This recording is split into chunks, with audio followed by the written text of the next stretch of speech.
Good morning, Sarasota and beyond. Who knows? Maybe people are watching from overseas online. Who knows? I'm Reverend J. Wolin, the settled minister here at the Unitarian Universalist Church of Sarasota. I'm so glad that you could all be here today. I want to especially welcome our visitors, both here in person as well as online on our live stream. We want to make sure all visitors are aware they are welcome to participate in any of the events at the church that we have here. And if you'd like, we invite you to sign up for our newsletter, the contact online on our website. And if you're here in person, at the desk right out the sanctuary doors. And as well, after service, we invite you to join us for coffee and snacks so we can get to know each other better. And we look forward to that. We now have a couple of special announcements, and the first one is our president, Bill Payton.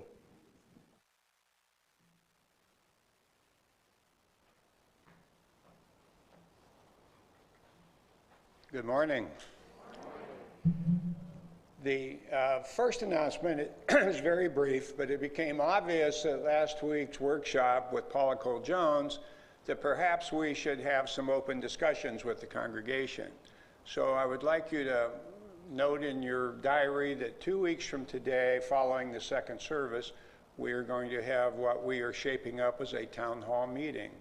And we can discuss such things as the budget, which you might be interested in since we're going to ask you to pledge your life later on this morning. And you know, but the budget, the name change, and some other issues that are coming up. So you will hear more about this in the next couple of weeks, but we're going to have a town hall meeting 2 weeks today following the second service. Officially today, or this weekend, kicks off our stewardship campaign this year. Joan Bennett is the chair of the stewardship committee and unfortunately could not be here today, but she wanted to share a message with you. Hello, I'm Joan Bennett, and I'm head of the stewardship campaign this year. There's a lot of excitement going on at our church. Reverend Wolin has been here for 6 months, and we have 60 new members plus many new friends. Word is getting out about our involvement in the community. Reverend Wolin has introduced thought-provoking classes. We've become so much better at advocating for our beliefs, and many of us are participating in these efforts in the Sarasota area. But we can do more. It's time to increase our pledges so that we can do more. Money talks. And we need to increase those pledges because we need a communications coordinator. We need to keep up with inflation. Our committees have developed urgent goals. So fill out your pledge card, increase your giving as much as you are able. Our goal this year is for a 20% increase in pledge funds. We can do this and more.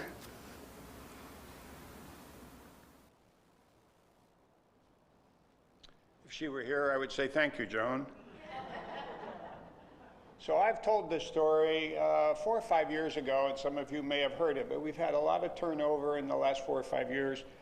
So I'm going to tell the story again. But in 2001, I walked into ER at the University of Missouri Medical Center, and they said, "Why are you here?" And I said, "I don't feel right."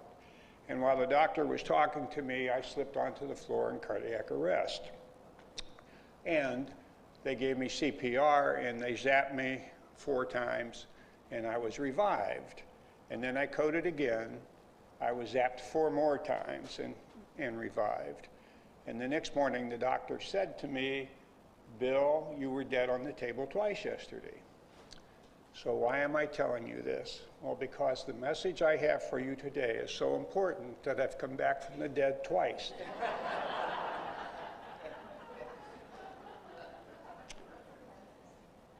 So we are kicking off our pledge drive, and Joan has been a great leader for us this year. She believes in what we're doing, and she ticked off several items leading to an increased budget. One that I did not hear her mention is advocacy. There was a lot of issues just in the last week that have been raised in this community, and we need to speak out about those. She mentioned a communications coordinator. Why do we need a communications coordinator? Well, there's a couple reasons. One is that we have pledged that every meeting we have will be multi-platform, so that you can attend live or you can attend online. But that's the way of the modern world. That's one of the outcomes of COVID, and we are pledged to do that. But the other reason we need a communications coordinator is that we have a message to get out. And in today's world, the way you get a message out is by using the modern media that we have.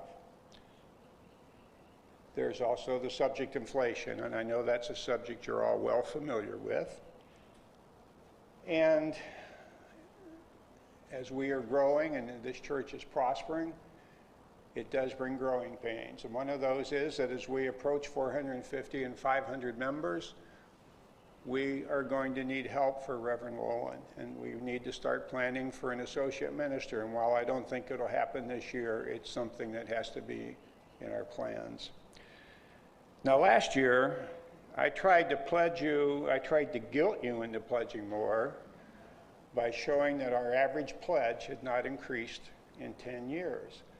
And last year, this past year, our average pledge went up about 14%.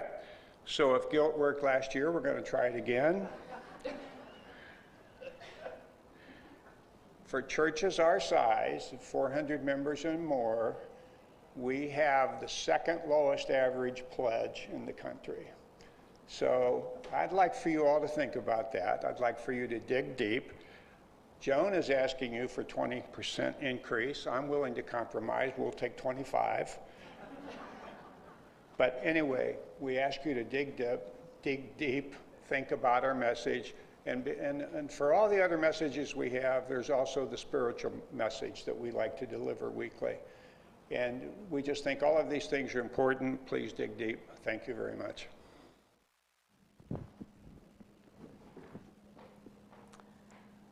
Thank you, Bill. And that story, you could keep telling that story. That's a great story, coming back from the dead, especially around Easter, I'm just going to say. No. There are just a couple more quick announcements. The Arts Council wants to let you know there is a new exhibit in the Lexau Gallery, including mosaics, paintings, jewelry, fused glass created by Gail Kopak, a member of our congregation. So please stop by after the service today for the opening reception where you can meet Gail and tell her how much you love it. It's always a blessing for me to every month walk out and see all this new, beautiful art. And so let us show our appreciation for that. And one last quick one, the auction also ties into stewardship, right? If you have not yet paid your auction winnings, please stop by the auction table so you can get your prize. Okay, and so now I invite you to rise in body and our spirit for our opening hymn, number 128, For All That Is Our Life.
Our opening reading is from the Reverend William Schultz, former chair of a Unitarian Universalist Service Committee.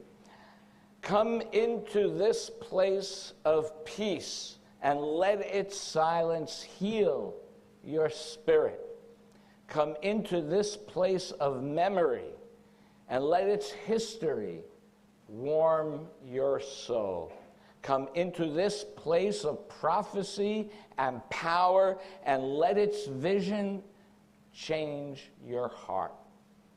Now, please join Anna in lighting the chalice as we learn a UU value from the proposed Article 2 that we will join in together. As we light this chalice, the symbol of Unitarian Universalism, the value of generosity. We cultivate a spirit of gratitude and hope. We covenant to freely and compassionately share our faith, presence, and resources. Our generosity connects us to one another in relationships of interdependence and mutuality.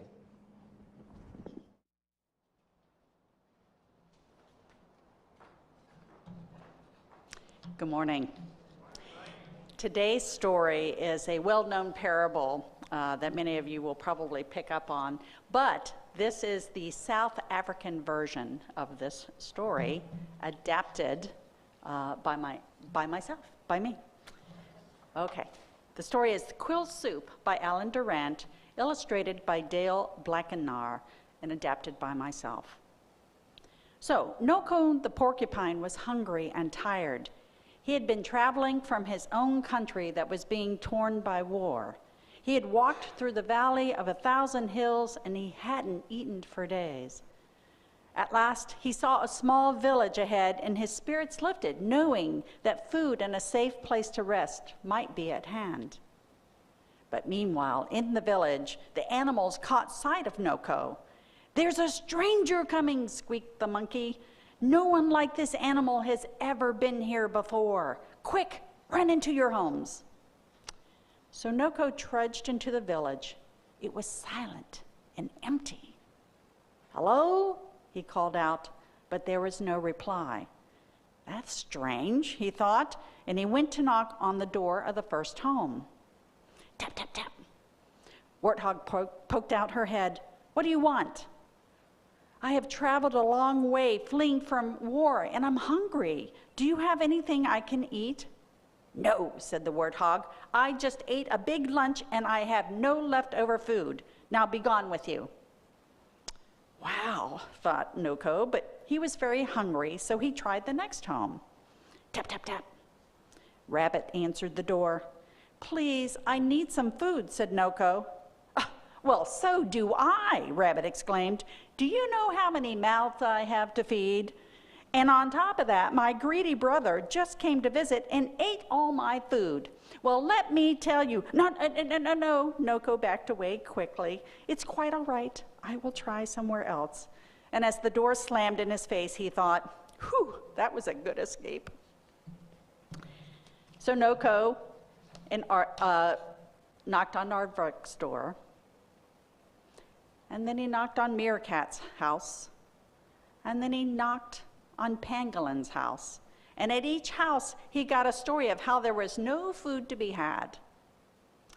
So Noko continued to trudge along, and he suspected that all of these villagers might be lying to him. I mean, when he looked around, he saw lots of gardens with ripening food, and everyone seemed to be well fed. So Noko finally came to the last house in the village, and he knocked. "Yes, what is it?" called out the monkey. "I have traveled a long distance fleeing war, and I'm hungry," said Noko. "Well, too bad. We are a poor village," Monkey grumbled, "and we don't have any spare food." But as Monkey said that, Noko spied through the window a box clearly marked "spare food," and he knew that this was a fib. So he cleverly told the monkey, Oh, no worries. I can make my own food if you are able to lend me a pot of water." "Huh?"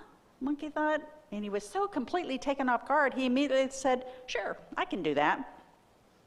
So Noko made a small fire while Monkey and his crew fulfilled their promise of a pot of water. And after Noko put the pot on the fire, he reached back and he plucked 3 quills from his back and he tossed it into the pot. "I'm making quill soup, a favorite of the king of the jungle," he told the gathering crowd, who was watching him and wondering what in the world he was doing. "Aren't they a little too hard and pointy to eat?" said the warthog. "Oh, just you wait and see," said Noko. "They just soften up and release the most delicious flavor." So as the water began to boil, Noko took a sip of the broth. This is tasty, but it seems to be missing something. I know, carrots. It would be so much better if we had carrots." Well, Rabbit's ears shot up. He was torn between keeping his carrots for himself or tasting a soup as good enough for a king. So he finally blurted out, I think my greedy brother may have left a carrot or 2, and he hopped away to fetch them. So Noko added the carrots, and then he tasted the soup and asked for another ingredient he suspected the villagers had squirreled away in their homes. And he did this until everyone in the village had contributed to the soup. So as night draped the land, the aroma of the soup filled the village, and the crowd looked on with their bowls at the ready. So Noko raised his paw for silence. "Today, when I came into your village, what did you see?" he questioned. "A stranger. Someone scary looking. I thought you were bringing trouble to our village." And on until some small voice in the back said, "Someone who was in need." "Yes," replied Noko, "I was hungry, but your fears kept you from seeing me as one of you, an animal worthy of your help." Well, of course, with these words, the crowd's eyes fell, and you could feel their chagrin over their actions. But Noko spoke again. "But as you watched me make the soup today, each of you lost your fears, and each of you contributed to the soup that is fit for a king, because you are all kings. We have created a fantastic soup for our community share, and it is wondrous." And with that, the crowd cheered and gathered around, and just as they were getting ready to dip into the soup, Noko exclaimed with a wink, "Wait! I have to take out these 3 quills because they are much too hard and pointy to eat." I'm sure you got the message that was in that story. And so now I invite our younger UUs to join me for some more fun and exploration as we embrace our differences. Thank you.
Thank you, Don.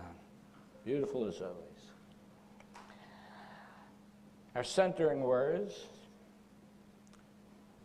the future is uncertain, but I can imagine.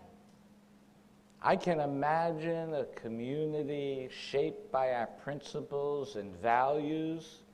I can imagine people coming together to overcome hatred in our midst. I can imagine people growing older together, growing spiritually nourished, growing relationships, growing in purpose.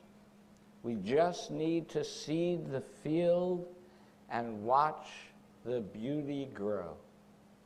As we take a time of silence now, I invite you to take that time to imagine the future of this church.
So for my first reflection, I'd like to share with you a story by Rabbi Lawrence Kushner called To Give and Receive. A long time ago, in the northern part of Israel, in the town of Safed, the richest man in town was sleeping as usual during the morning religious services. Every now and then he would almost wake up, trying to get comfortable on the hard wooden benches, and then he would sink back into a deep sleep. But one morning he awoke just long enough to hear the chanting of the Torah verses in which God instructs the children of Israel to place 12 loaves of bread on a table in the ancient wilderness tabernacle. And then he nodded back off to sleep. And when the service ended, the wealthy man woke up, and he thought that God had actually come to him in his sleep and had asked him personally to bring 12 loaves of bread to God. The rich man felt honored that God should single him out. Of all the things God could want from a person, 12 loaves of bread did not seem very important, but who was he to argue? He went home and baked the bread, and upon returning to the synagogue, he decided that the only proper place for this holy gift was alongside the Torah scrolls in the ark. So for those who have never been in a temple in Judaism, the first 5 books of the Bible are called the Torah, and they are kept in what we would call a pulpit area it's called the bima, and it's usually in some ornamental closet called an ark. So anyway, he carefully arranged the loaves, said, "Thank you, God, for telling me what you want of me. Pleasing you makes me happy." And then he left. No sooner had he left than the poorest Jew in town entered the sanctuary. All alone he spoke to God, "O Lord, I am so poor My family is starving. We have nothing to eat. Unless you perform a miracle, we will surely perish." As was his custom, he ascended the pulpit area, opened the ark, and there before him were 12 loaves of bread. "A miracle!" exclaims the poor man. "I had no idea you acted so quickly," he said. "Thank you for answering my prayers." And then he ran home, shared the bread with his family. Minutes later, the rich man returned to the sanctuary, curious as to whether God ate the bread. And slowly he ascended the pulpit area, opened the ark, and saw the bread was gone. "Oh my God," he said, "you really ate my bread. I thought you were teasing. This is wonderful. You can be sure I will bring you another 12 loaves next week, this time with raisins," he said. And the following week, the rich man brought a dozen loaves to the synagogue again, left them in the ark. Minutes later, the poor man entered the sanctuary. "God, I don't know how to say this, but I'm out of food again. 7 loaves we ate, 4 we sold, 1 we gave to charity. But now nothing is left, and unless you do another miracle, surely we will starve." He approached the ark and slowly opened the doors. "Another miracle," he cried. 12 more loaves, and with raisins, too.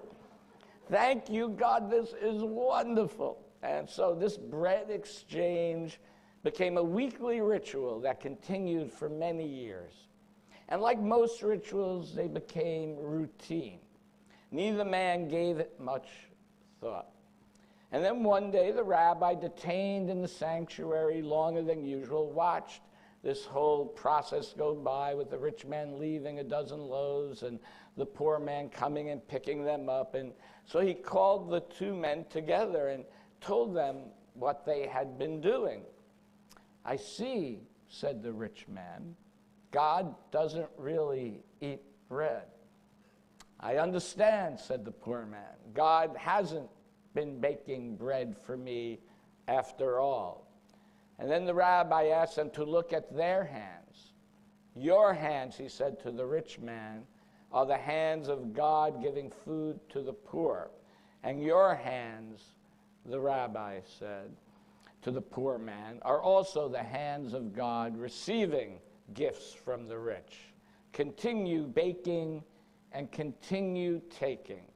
Your hands are the hands of God." End of story. So I love this story.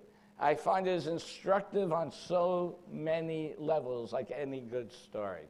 And the first and most important lesson in this story is don't fall asleep in church, okay? I like the fact that the poor man actually gave away one of the loaves of bread to charity.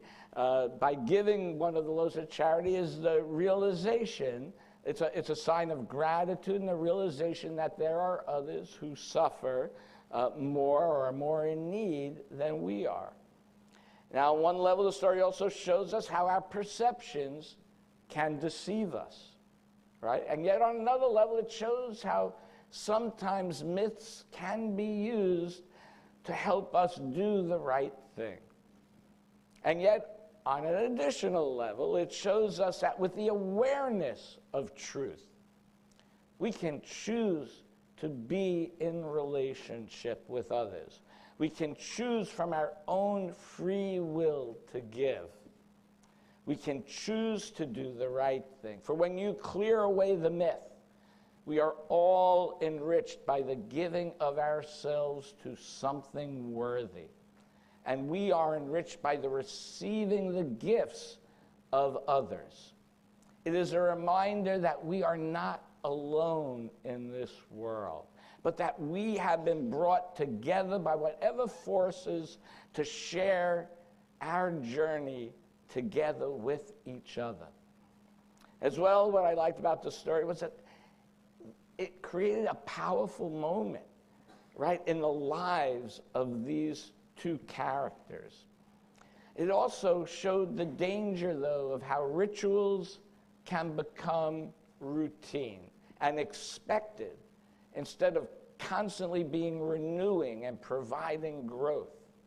And so this coming week, or this afternoon, I ask you to really reflect on how this church has been meaningful to you, or how this church could be meaningful to you.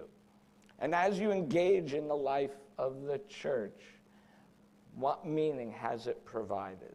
Now, last night, a number of you came together in celebration with a spirit of generosity and hope and a spirit of community with music and some wine and cheese. And it just shows a community where we walk together on the journey. As we walk on our journey, I ask you to continue baking, right, by giving of your gifts, and continue taking by being enriched by others and the church. Do not let your giving become routine. I'm not just talking about your pledge or donations. I am talking about what we give of ourselves, how we spend our time, how we share our talents. But yes, and also additionally, in the giving of money to church, where your hands, all of your hands, are the hands of love, the hands of compassion, the hands of justice. Your hands make real the mystery and the wonder in this church and in this world. So do not let your giving become routine, including your pledge.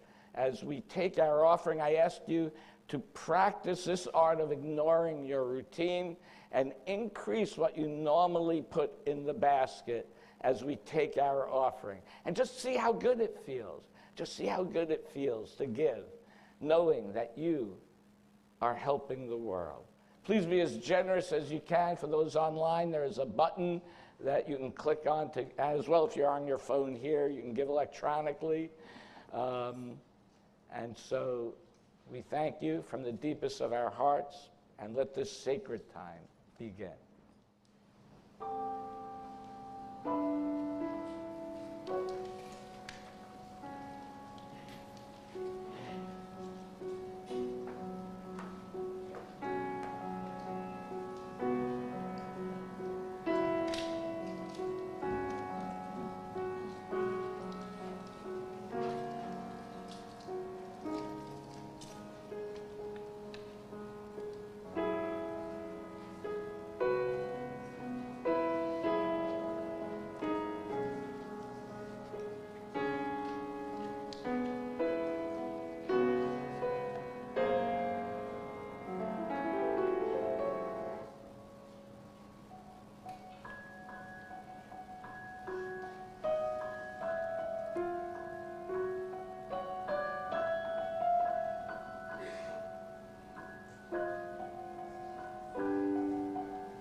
Our next reading is the words of Sylvia Borstein, a Buddhist teacher. Generous acts are a relief because they connect. They are always in relationship. They can't be isolating. The Buddhist says, and I quote, we all have something we could give away, as including, in addition to material possessions, companionship, comfort, encouragement, and care. I think about realizing how the act of giving wholeheartedly whatever one has to give not only does not diminish one's resources, but can be life-saving to both the receiver and the giver of the gift. And now we have the gift of our choir singing for you.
Well, that was joyful. And if you want to be part of that joy, you too can join the choir, and we invite all to do so. I know there's going to be a special, even if you just want to try out the choir, there'll be a special April for Easter choir piece.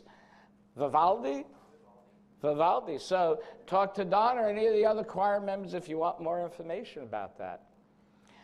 So the theme of this year's stewardship campaign, as you've heard, is We Can Do More. And everybody should have received their card. If not, I am sure we have some outside.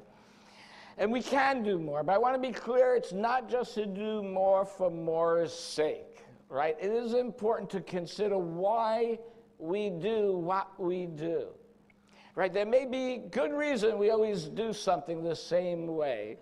But let us make sure that with each action that we take, right, that we should consider how it serves the values of the church as well as the church in the future. We should look at everything we do with fresh eyes, with open eyes. The Buddhists might call that beginner's eyes.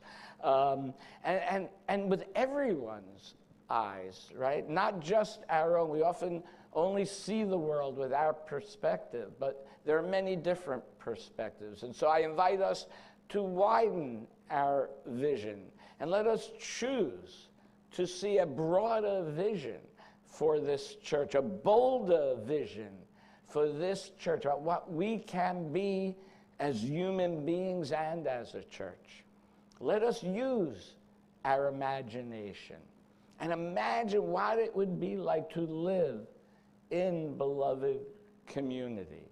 And then let us go forth together, not just imagine, but go forward and build that beloved community, one thought at a time, one relationship at a time, one action at a time. We are the one religion that allows you to explore wisdom from multiple sources to make meaning. We have a message of love, compassion, and justice, a message that is sorely needed by many people in the larger community. And so to further the goal of this message, as you heard earlier, the budget includes a new position for communication coordinator.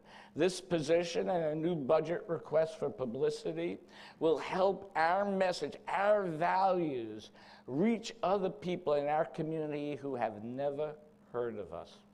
I don't know about you, but I can tell you numerous times I have heard from people who walk in our doors and say, oh, I wish I had known about you so long ago.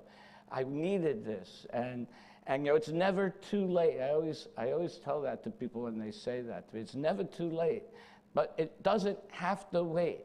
We need to let people know about our message. And with your help, we can do more to better communicate our events and our values, both internally and externally. I'm enthused. Our racial justice team has been very active. Participation in Interweave, our LGBTQ team, has been increasing to the point where they can't meet at people's homes. They have too many people, so they're going to be meeting in the church building now. More recently, we've created a green team and a reproductive justice team. Each of these teams are asking for budgets to create programming and advocacy work in our church and the larger community. With your help, we can do more. When I arrived in August, we had 2 children active in children's religious education. Last week, we had 16 children.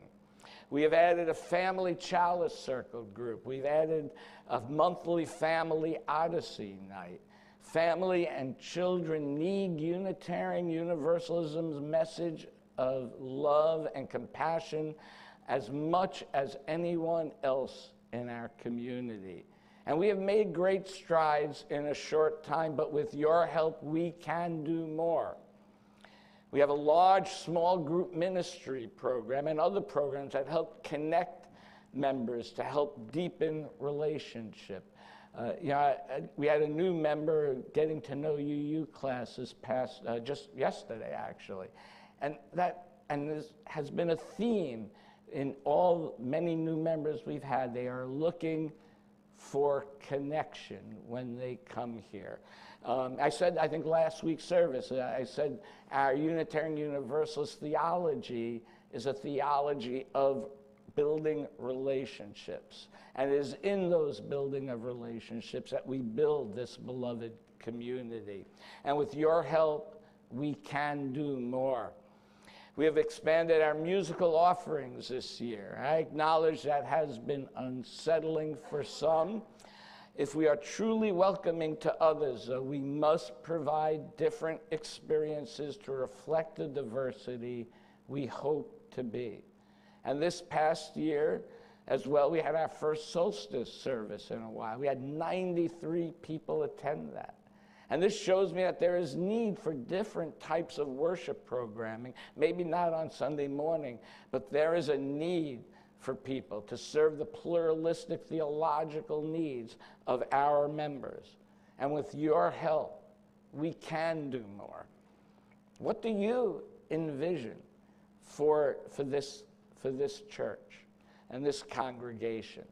I And I look forward to hearing from you and your ideas and participation. Maybe we can envision a UU theater group that's putting on original performances about socially conscious topics. While others in the larger community want to censor ideas, we can be a gathering place for young adults, for all adults, to explore new and different theological ideas. As our members get older, what pastoral and religious needs will they need as they age? We can be a religious learning center for all ages, not only for our congregation, but for the larger community as well, nurturing and mentoring people, allowing them, all of us, to reach our full potential. And whatever stage of life that we are in, we can offer this, we can do this. We are a religion that can transform people's lives. And so I think part of it is, how do we look upon ourselves? Do we look upon ourselves as an oasis in a desert? Or are we a shining light that can draw others to us so that all can journey together in the light of truth, the warmth of community, and the fire of commitment, as we say when we extinguish our chalice? Can we lead the way to creating a community so that the values we stand for can one day be integrated into the larger community's life? So let us be a voice of reason, a voice of love, a voice of religious freedom, a voice that can be heard from all corners of Sarasota. And so I stand here before you today. I have been your minister since August. Ours is a shared ministry where we all work together in community, as a community, to determine our mission and our values. We do not get directives from some bishop or from some ancient book. No, we don't. The Unitarian Universalist Association offers guidance and religious resources which we are free to avail ourselves of. All of us together work together, supporting and being supported by each other. We as a church and as a religion can do great things together. We have, and we can continue to do so. And we can do more together than we can ever do alone. It's why I'm trying so hard to create an identity for us being in community as a church, not as individuals. We have a really strong foundation to build from.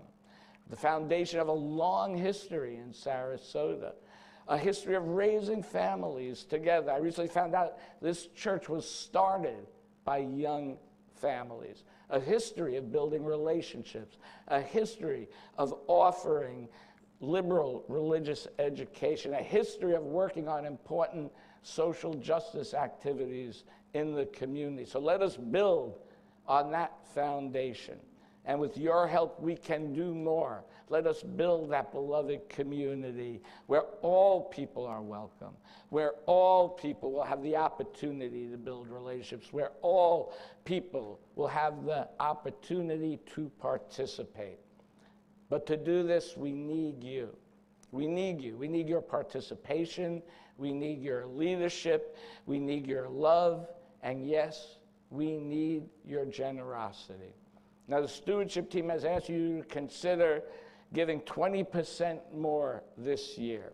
And I ask you to consider, of course, I always ask people to be as generous as they can, understanding everybody has different circumstances in their life. But I do ask you to consider pledging more to this church than any other donation that you make this year, because I think nothing is more valuable than the religious and spiritual lives of human beings. And so we value this church. We value all its members and the values that we share. It is a significant part of our lives. So please pledge and support our programs that demonstrate our stated values. And I know with your help, we can do more, and we will do more. May it be so. I invite you to rise in body and or spirit for our closing hymn number 131, Love Will Guide Us.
Our closing words are from Phaya B. Shaya.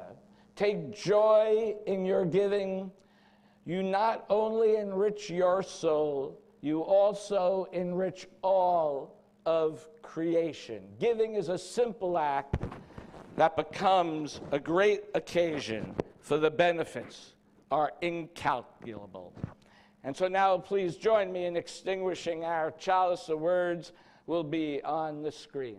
We extinguish this flame, but not the light of truth, the warmth of community, or the fire of commitment.